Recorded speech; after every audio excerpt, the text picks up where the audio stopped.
our recess is over, and we are back in Senate Finance, and we have a BDR to introduce. We're actually not going to introduce it. It's an Assembly bill BDR that we will be walking through so that we can send it back over to the Assembly, and they will introduce it. And then we have a work session from Senate Bill 480 that we heard earlier this morning. And then we have public comment, I believe. I don't think we did that before we went to, oh, we did do that before we went to recess. No, we didn't? Okay. And then that's it. And then we will all go across the hall and get mocked and ridiculed.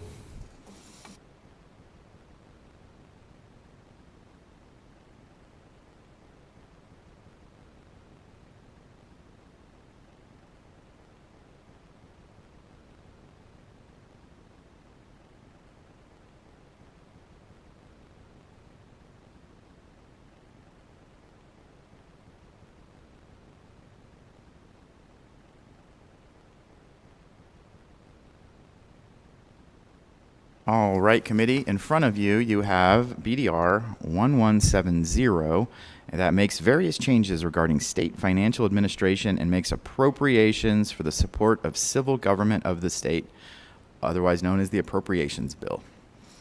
And welcome in real life. It's good to see both of you, and you can get started whenever you are ready.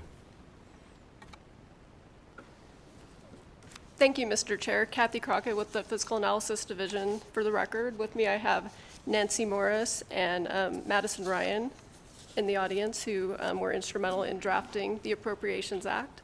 I will be walking through the Appropriations Act bill draft request, which implements decisions made by the money committees for state general fund and state highway fund appropriations, and specific back language to implement money committee decisions for appropriations. Total general fund appropriations for agency budgets in sections 1 through 32, which is on pages 1 through 17 of the bill, total $5.999 billion over the biennium, which is an increase of 5.1%, or approximately $292 million. I'm sorry, 5.1% from the $292.3 billion approved in FY 2021, a total of $5.7 billion over the current biennium. Section 33 of the bill on pages 17 through 18 includes highway fund appropriations, which totaled $305.4 million over the biennium, which is a 15.6% increase from the previous biennium amount. Some budgets with appropriations are excluded from the Appropriations Act in bills that the committee has already heard. 6 education budgets are included in the Education Funding Bill. Appropriations for the Gaming Control Board and Gaming Commission, as well as the Department of Transportation, are included in the Authorizations Act. And appropriations to the Board of Examiners for General Fund and Highway Fund salary adjustments are included in the pay bill. Staff would also note there are some general fund appropriations in the back language, which total $9.7 million for fiscal year 2021, $8.9 million in fiscal year 2022, and $8.2 million in fiscal year 2023. In total, all the appropriations, general fund in this bill, total $6.026 billion over the upcoming biennium. To walk through the sections of back language of the committee, on page 18, section 34 is a carryover language. This is standard language that subjects appropriations to the State Budget Act, providing interim finance committee jurisdiction over work program revisions, with the exception of the legislative and judicial departments, as well as the Tahoe Regional Planning Agency, as they are exempt from the State Budget Act.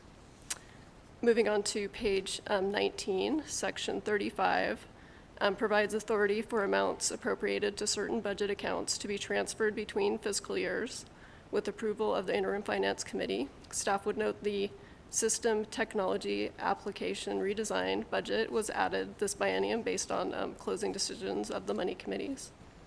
On page 20, section 36 is carryover language. that provides amounts appropriated for deferred maintenance and extraordinary maintenance projects may be transferred within the same budget from one year to the other.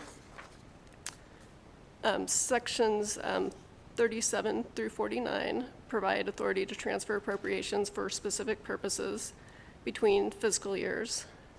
Section 37 is carryover language, which provides authority to transfer $1 million per year in the Office of Science, Innovation, and Technology budget for broadband projects. Moving on to page 21, Section 38 is carryover language that provides authority to transfer $25,000 for civil air patrol activities within the Governor's Office of Finance Special Appropriations budget.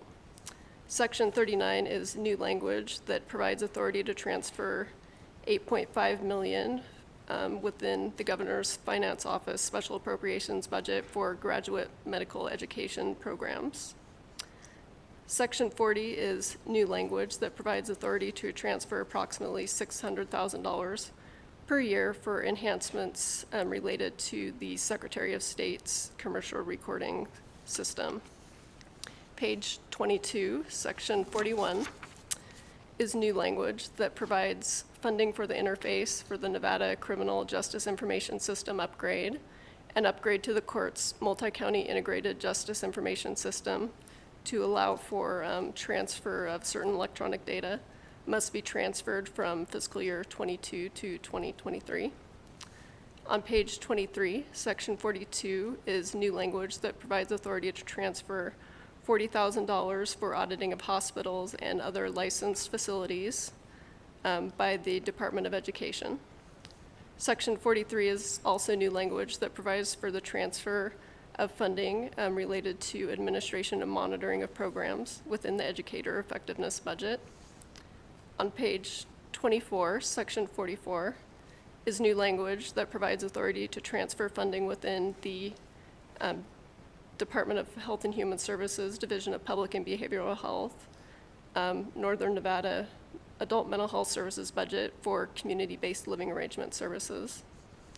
Section 45 is carryover language that provides authority to transfer funding for the Nevada National Guard Youth Challenge Program.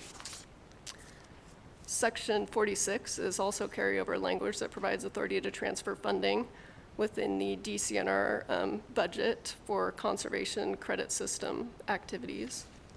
On page 25, Section 47 is new language that provides authority to transfer funding within conservation and natural resources to support Nevada's climate initiative.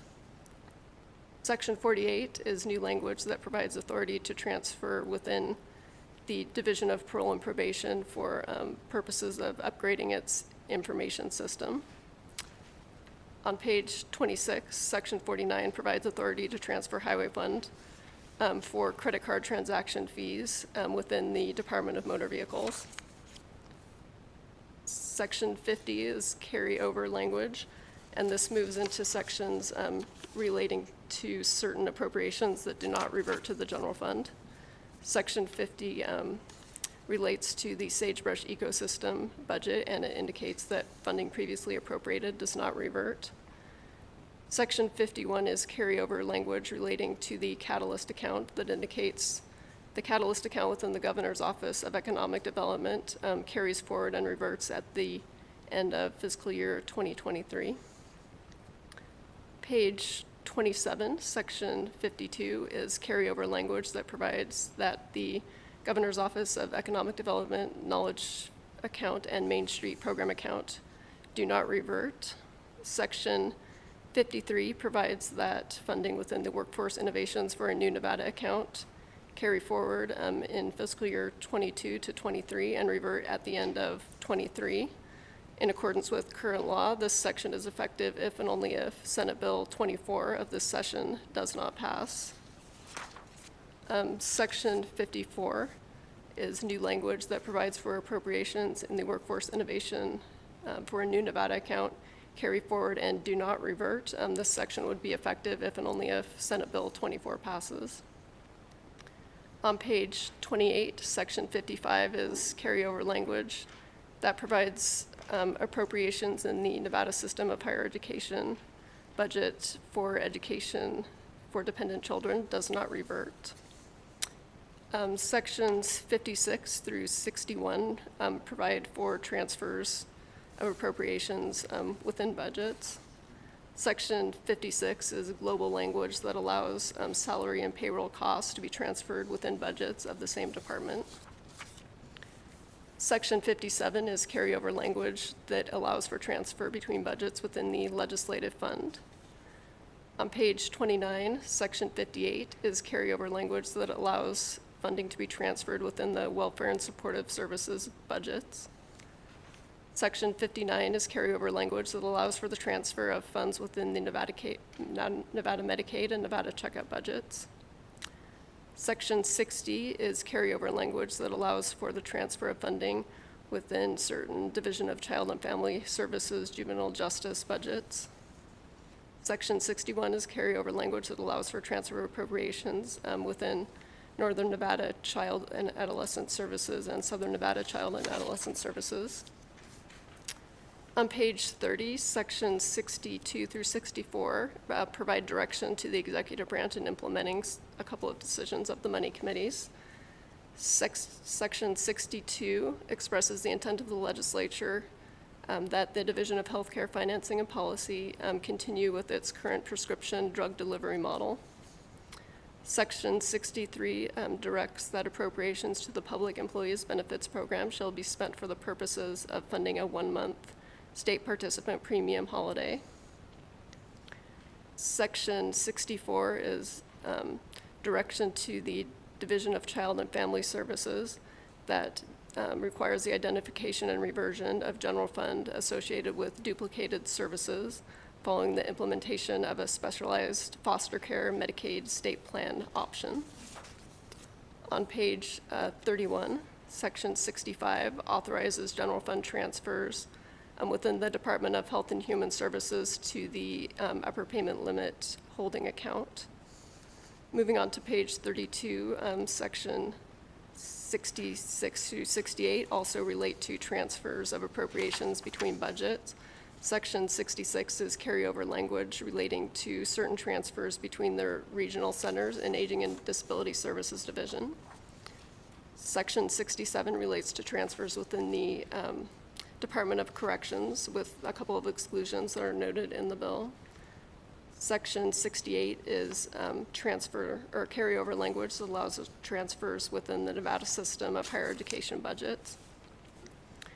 There are two sections in 69 and 70 that establish limits of appropriations, and those are for the Division of Child and Family Services for block grants and respite services, and appropriation limits for the Division of Welfare and Supportive Services and the Nevada Medicaid and checkup budgets with certain exceptions noted in the bill. Sections 71 through 73 relate to Nevada system of higher education. Section 71 is carryover language that requires the system to set aside amounts if requested by the governor. Section 72 is carryover language that provides for appropriations to be carried forward within the system if they are used to match documented research grants.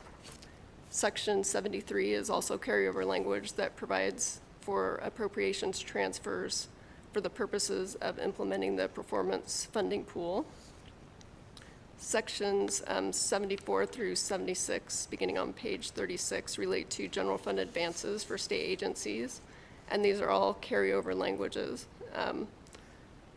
They authorize general fund advances to the Department of Conservation and Natural Resources for forest fire billings, to the Office of Military for emergency activations, and for the Department of Veterans Services for Northern Nevada Veterans Home in certain circumstances. Beginning on page 39, sections 77 through 86 relate to new appropriations.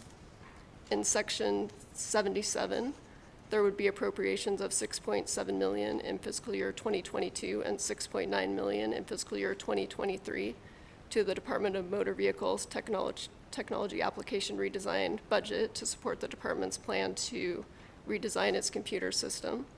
And this section would be effective if neither Assembly Bill 488 or Assembly Bill 491 pass, to provide sufficient funding in the circumstance that the agency is not authorized to collect its technology fee. Section 78 appropriates $1.1 million in fiscal year 2022 and $1.5 million in fiscal year 2023 to the IFC for allocation to the Department of Corrections for the Ely Conservation Camp. And Section 79 also appropriates funding to the Department of Correction or to the IFC for allocation to the Department of Corrections for the Ely State Prison in certain circumstances. Section 80 provides $1.2 million per year to the IFC for allocation to the Department of Indigent Defense for the Davis versus Nevada consent judgment. Section 81 provides money for allocation by the Interim Finance Committee in fiscal year 2023 for the support of the Southern Nevada Adult Mental Health Services budget. Section 82 provides funding to the Interim Finance Committee for allocation to the Northern Nevada Adult Mental Health Services budget.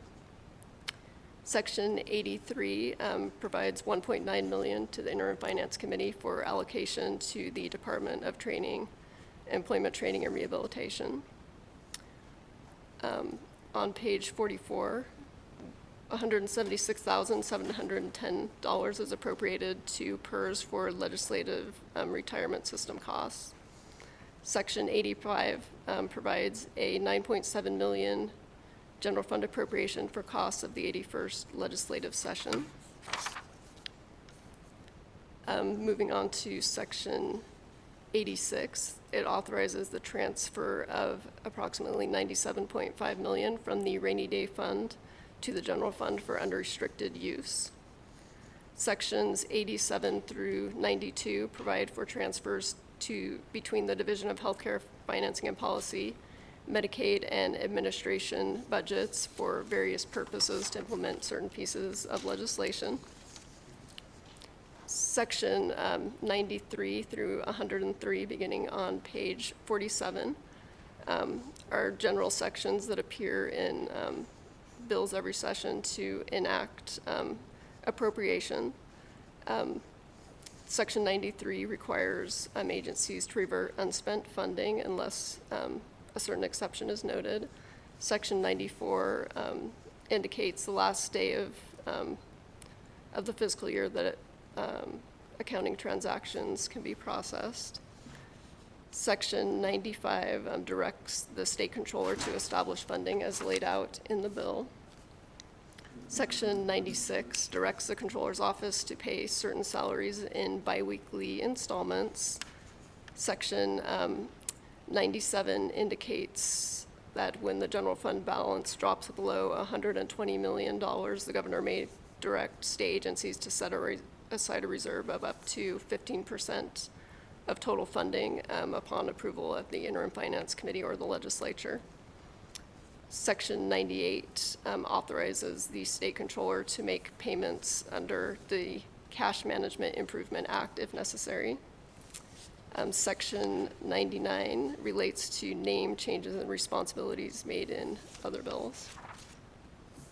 Section 100 amends language in Assembly Bill 3 of the 31st special session related to budget reductions approved for the Division of Healthcare Financing and Policy that were restored by the money committees. Section 101 allows for a 2019 appropriation to parole and probation to be carried forward until the end of fiscal year 2022. Section 102 provides for funding approved for the Division of Forestry in 2019 to be carried forward until fiscal year 2022. And Section 3 lays out the effective dates for the various sections in the bill. And I'd be happy to answer any questions. Thank you very much. Committee, do we have any questions on BDR 1170?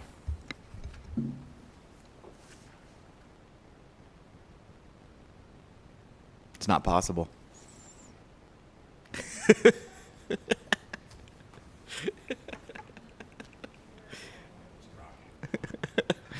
Thank you so much. We do not have any questions, and appreciate you walking us through all the pieces of this. And obviously, these components look familiar to us as we've sat through these decisions to get to this place. So, and thank you for all your hard work to get this BDR to the place that it is today.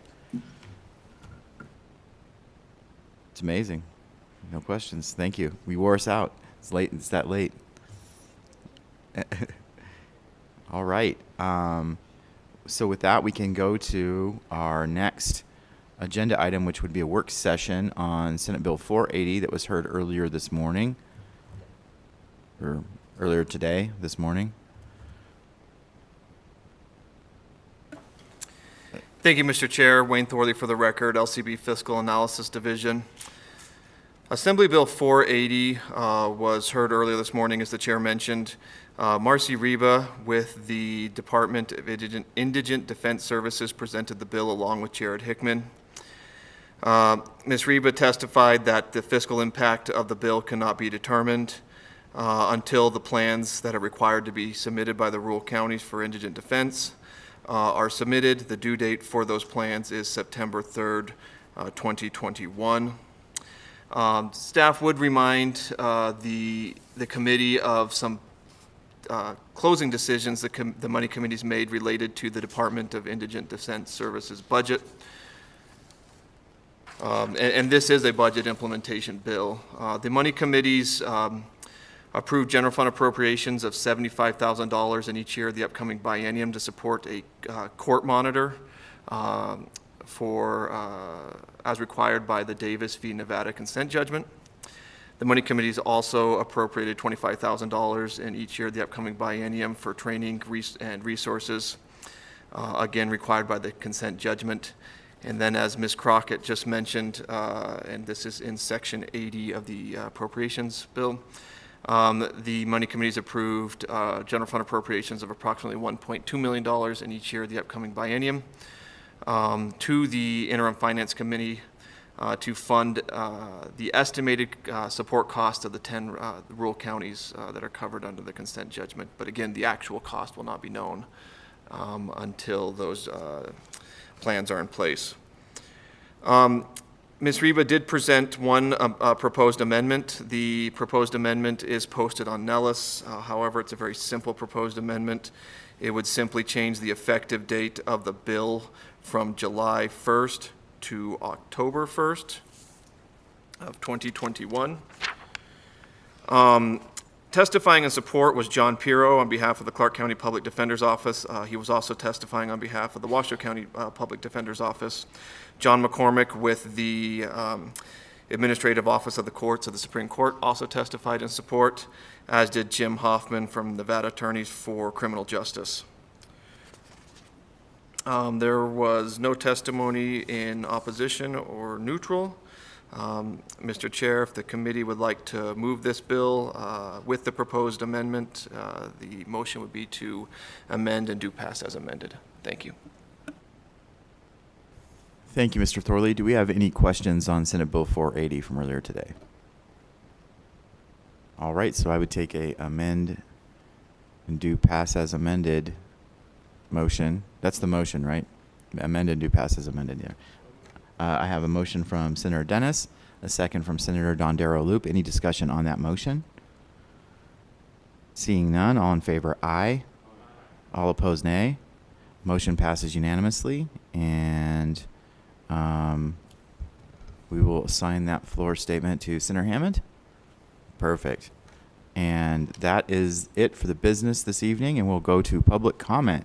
I think we have a couple folks in the room who would like to make public comment, and then we'll go to the phones after that.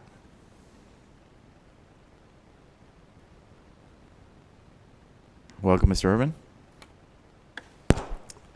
Kent Irvin, Nevada Faculty Alliance. Good evening, Chair Brooks and committee members. Please accept my sincere thanks for all your hard work on all of these budget pieces. The pay bill was brought forward this morning. We appreciate the cost of living increases. However, the 1% in FY 2023 for most state employees does not come close to offsetting inflation. The last state COLA was in July 2019, and since then through April, the Consumer Price Index has increased 4.6%. State employees are currently taking a 4.6% pay cut in furloughs, and over the past 10 years, state COLAs have trailed inflation 12% to 22% for a 10% net loss of purchasing power. It is concerning to us that the 3% COLAs in FY 2023 are reserved for the bargaining units with approved collective bargaining agreements. We are very happy for our public employees partners who were able to come to agreements with the executive department. However, we are concerned as a policy matter about the ramifications of differential pay based on bargaining unit status, which could apply to employees in identical grades and steps having different pay. It is particularly unfair for employees who are excluded from the state bargaining units by statute in NRS 288, including all unclassified employees, NSHE faculty, given that SB 373 has not yet passed, and your hardworking LCB staff, and managerial and confidential classified employees. All of those are excluded from bargaining in NRS 288, and so would not have the opportunity to have a bargaining agreement with the executive department. So I hope you will please find a way to fix this and get parity for state employees. Based on testimony this morning, that would cost roughly $15 million for the general fund. Finally, my paragraph on PEB benefits, please restore PEB benefits for FY 2023. I'll skip the rest. And, your state employees are very, very dedicated and deserve consideration. Thank you very much. Thank you, Mr. Irvin. And do we have anyone else here in the room that would like to testify or give public comment? All right. Do we have anybody on the telephone for public comment this evening? Thank you so much, Chair Brooks. The public line is open and working. However, there are no callers at this time. Thank you, Broadcast Services. And so that will bring our meeting to an end. Tomorrow, we will be reconvening at the call of the chair, but it won't be at 8 a.m. We're still working on it. It will be after 9, but we don't know exactly when yet. Yeah. Thank you. All right. Have a good evening.